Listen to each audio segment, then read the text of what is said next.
सदर आसिफ अली जरदारी साहब। मेरा ढोला खानदानी नवावे।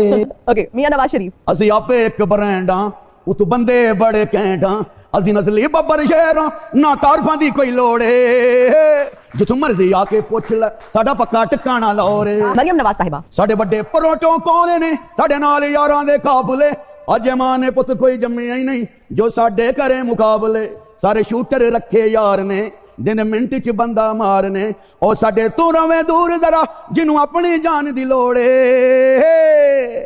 मां आ गई जे दादी आ गई जे आ गई जे बादी पीटीआई। और शीशा काली है वलदा शीशा काली है वलदा ओ लीडर ते बहु वेखे नहीं कोई खान दे ले वलदा ओ लीडर ते बहु वेखे नहीं कोई खान दे ले वलदा।